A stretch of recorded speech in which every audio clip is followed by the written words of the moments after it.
월스트리트가 비트코인에 10조 달러를 걸었다고요? 네, 오늘 바로 그 얘기를 좀 해보려고 합니다. 금융계의 거물이 디지털 자산의 미래에 대해서 아주 중대한 예측을 내놨는데 이게 도대체 무슨 이야기인지 한번 자세히 파헤쳐 보겠습니다. 자, 한번 상상해 보세요. 여러분의 투자 포트폴리오가 소셜미디어 프로필처럼 완전히 디지털화되는 세상. 와, 정말 미래 영화에나 나올 법한 이야기 같지 않나요? 바로 이 문장이 오늘 우리가 다룰 이야기의 핵심입니다. 모든 게 여기서 시작되거든요. 근데 이게 그냥 아무개가 한 얘기가 아니에요. 이 예측을 내놓은 곳이 바로 블랙록입니다. 무려 10조 달러. 그러니까 우리 돈으로 1경원이 넘는 어마어마한 자산을 굴리는 곳이죠. 말 그대로 세계 시장을 쥐락펴락하는 곳인데 이런 곳에서 뭔가를 예측했다? 이건 시장 전체가 숨죽이고 귀를 기울일 수밖에 없는 겁니다. 자, 그럼 본격적으로 한번 들어가 볼까요? 월스트리트의 정말 놀라운 예측. 도대체 왜 세계 최대 자산 운용사가 그것도 콕 집어서 2026년까지 비트코인 채택이 엄청나게 빨라질 거라고 전망하는 걸까요? 블랙록이 보는 2026년의 그림, 그 핵심은 바로 이겁니다. 디지털 자산이 이제 더 이상 변두리, 어떤 비주류가 아니라 금융의 한복판, 즉 주류로 들어올 준비를 마쳤다는 거예요. 이게 무슨 뜻이냐면 예전처럼 그냥 위험한 정도로 보는 게 아니라 이제는 투자 포트폴리오에 없어서는 안 될 필수 요소로 보기 시작했다는 거죠. 이건 정말 근본적인 시각의 변화를 의미합니다. 그런데 많고 많은 디지털 자산 중에 왜 하필 비트코인일까요? 그 배경에는 아주 거대한 경제적 압박이 자리 잡고 있습니다. 이 엄청난 변화를 이끌고 있는 그 힘이 도대체 뭔지 지금부터 한번 들여다보겠습니다. 자, 이 숫자를 한번 보세요. 38조 달러. 이게 뭐냐면 앞으로 미국의 연방부채가 이만큼 쌓일 거라는 예상치입니다. 이게 바로 경제를 아주 취약하게 만드는 뇌관이라는 거죠. 38조 달러라니 정말 감도 안 오는 어마어마한 숫자입니다. 그렇다면 이런 상황에서 해답은 전통화폐와 비트코인의 근본적인 차이에 있습니다. 자, 보세요. 한쪽, 그러니까 우리가 쓰는 돈은 정부 정책이나 늘어나는 빚 때문에 계속 가치가 떨어질 위험이 있어요. 인플레이션이죠. 그런데 반대편에 있는 비트코인은 딱 2100만 개, 공급량이 정해져 있으니 가치를 저장하는 수단으로서 매력적으로 보일 수밖에 없는 겁니다. 바로 이 지점이 핵심인 거죠. 좋아요. 그럼 왜 하필 지금 이 시점일까요?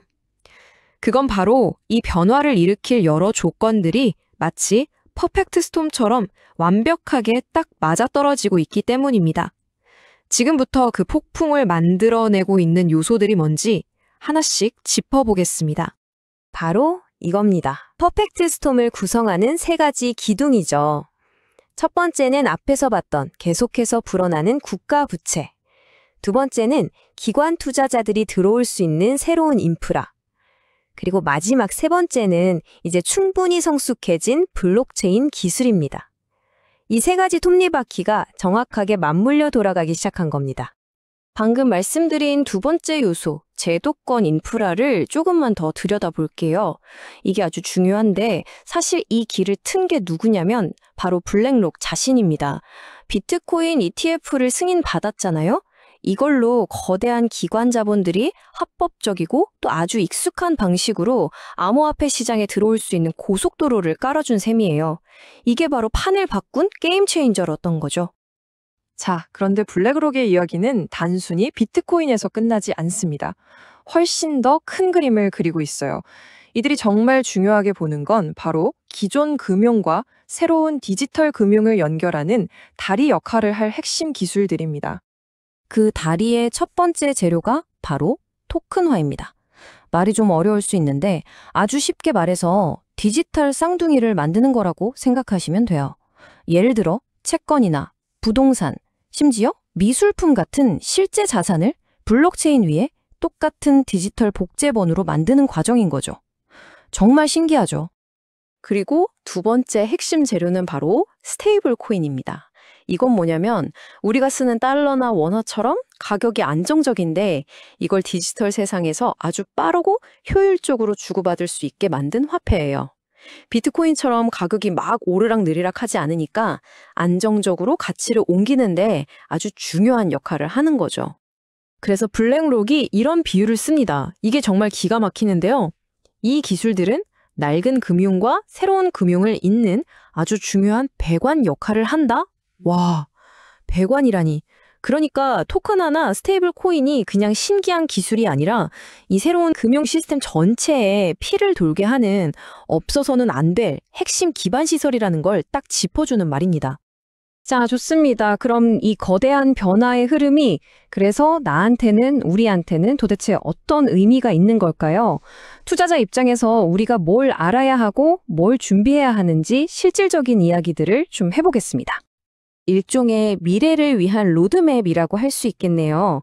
첫째, 공부해야 합니다. 이제 블록체인이 뭔지, 개인 지갑은 어떻게 쓰는지, 내 자산을 안전하게 보관하는 커스터디는 뭔지, 이런 것들을 아는 건 선택이 아니라 필수입니다. 둘째, 포트폴리오를 다양하게 가져가야겠죠. 전통시장의 위험을 대비하는 차원에서 일부를 배분하는 걸 고려해 볼 수 있다는 겁니다. 그리고 마지막으로 아까 말했던 그 다리들을 계속 지켜봐야 합니다. 바로 토큰화 기술이나 규제를 잘 지키는 스테이블 코인 프로젝트들이요. 결국 이들이 이 새로운 판의 주역이 될 테니까요. 물론 그렇다고 해서 마냥 장밋빛 미래만 펼쳐지는 건 아닙니다. 아직 넘어야 할 산들이 많아요. 블랙록의 예측이 현실이 되려면 여전히 해결해야 할 숙제들이 남아 있습니다. 아직 명확하지 않은 규제 문제, 끊임없이 터지는 보안 사고, 그리고 여전히 살얼음판 같은 시장 변동성, 이런 것들은 반드시 우리가 헤쳐나가야 할 과제들입니다.